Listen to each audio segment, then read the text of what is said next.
ที่เก่าแก่และมีหลายเผ่าชนดำรงชีวิตอยู่ห่วงกันอย่างเป็นพืชแผ่นแน่นหนาแผ่นดินคำผืนนี้แดนอัญมณีแห่งแม่น้ำของมีเสียงแค้นเสียงกองทันฮิตของประเพณีที่เป็นเอกลักษณ์ของแต่ละเผ่าเซงพระขวัญบุญกินเจียงบุญกระเรอและอื่นๆเหมือนดังคำก่อนที่ว่าประเทศลาวก่อนกี้หลายปีผ่านมามีห้วยน้ำผู้ผาประเพณีกล่าวไว้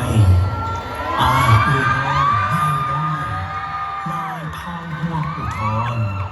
ทุ่งซาดลาวหุ่งแจ้งจำปาบานเฮือนหงทุกเผ่าสนเพียบพร้อมนำพาสร้างพัฒนาเป็นสัญลักษณ์บอกไว้ภาษาเสื้อซาดลาวจิตใจขาวแจ่มแจ้งฮีบของที่สูงส่งล้มสู่เหนือและใต้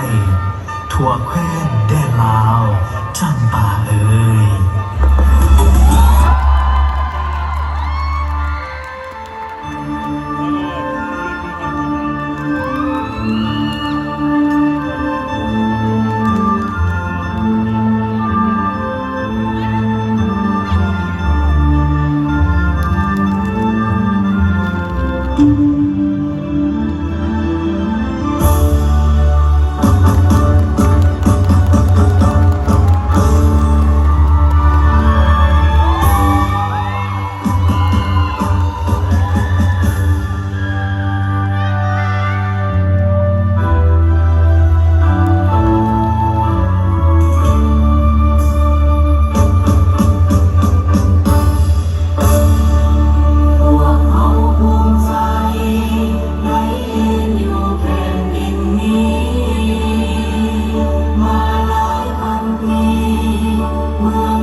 Hãy subscribe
งอนเด้อ